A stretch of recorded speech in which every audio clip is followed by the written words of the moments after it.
राम प्रसाद नाम का एक बूढ़ा मछुआरा अपनी अकेली और गरीबी भरी जिंदगी गुजार रहा था। एक तूफानी रात का जिक्र है। राम प्रसाद अपनी समुद्र किनारे बनी झोपड़ी में बैठा था कि अचानक दरवाजे पर दस्तक हुई। दरवाजा खटखटाने की आवाज उस तूफान में भी सुनाई दे रही थी। बूढ़ा हैरान था कि इतनी रात गए उसके दरवाजे पर कौन दस्तक दे रहा है। जब उसने दरवाजा खोला तो बाहर 3 जवान लड़कियां खड़ी थी। उनके कपड़े फटे हुए थे और वे बारिश में भीग चुकी थी। उनकी हालत देखकर राम प्रसाद का दिल पसीज गया। तुम कौन हो? इतनी रात गए यहाँ क्या कर रही हो? राम प्रसाद ने हैरान होकर पूछा। लड़कियों में से एक बोली, हम रास्ता भटक गई हैं। हमारे पास जाने के लिए कोई जगह नहीं है। प्लीज हमें अपने घर में पनाह दे दीजिए। राम प्रसाद ने सोचा कि ये लड़कियां कौन हैं और उनका मकसद क्या है। वह एक गरीब आदमी था। उसके पास उन्हें देने के लिए कुछ नहीं था, लेकिन फिर भी उसने उन्हें अंदर आने की इजाजत दे दी। लड़कियां झोपड़ी में दाखिल हुई। उन्होंने राम प्रसाद से कहा, हम आपके साथ रहना चाहती हैं। हमें अपने घर में रख लीजिए। आप जो चाहेंगे हम वह करेंगे। राम प्रसाद हैरान रह गया। तुम ऐसी जवान और खूबसूरत लड़कियां हो, तुम मेरी तरह एक बूढ़े के पास क्यों रहना चाहती हो? तुम्हारा क्या मकसद है? लड़कियों ने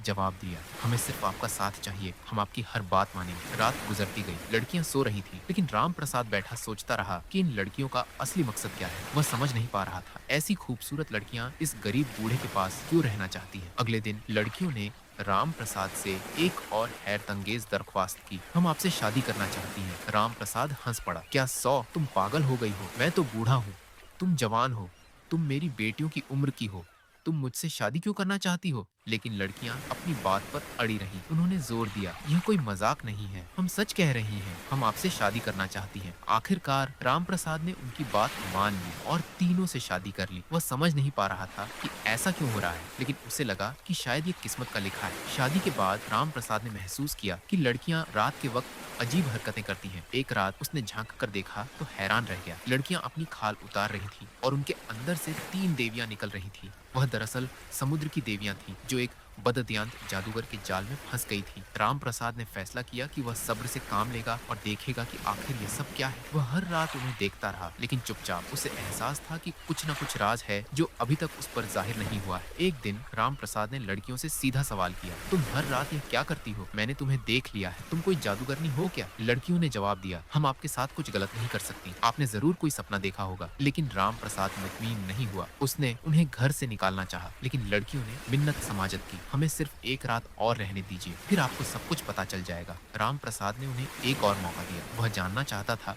कि आखिर इस राज्य की हकीकत क्या है। अगली सुबह लड़कियों ने राम प्रसाद से कहा, अब हम यहाँ से जा रही हैं, लेकिन आखिरी काम बाकी है, हमें आपके साथ मिलकर यह काम करना है। राम प्रसाद ने पूछा, वह कौन सा काम है? लड़कियों ने जवाब दिया, आपको हमारे साथ समुद्र के पानी में नहाना होगा। हम तीनों समुद्र के पानी में लेटेंगी और आप हमारे सिर पर समुद्र का पानी छिड़कते रहना। राम प्रसाद हैरान था, लेकिन उसने उनकी बात मान ली। वह सब समुद्र के किनारे पहुंचे। लड़कियों ने उसे हिदायत दी कि वह अपनी हथेली से समुद्र का पानी उठाकर उनके मुंह पर छिड़के। जैसे ही राम प्रसाद ने पानी छिड़का, एक अजीब मुजिजा हुआ। लड़कियों के बदन चमकने लगे और वे 3 देवियों में बदल गई। उनके पीछे से एक रोशनी फूटी और एक शानदार रथ नुमाया हुआ, जिस पर एक बादशाह सवार था। बादशाह ने राम प्रसाद से कहा, मैं आपका एहसान कभी नहीं भूल सकता, आपने मेरी बेटियों की जान बचाई है।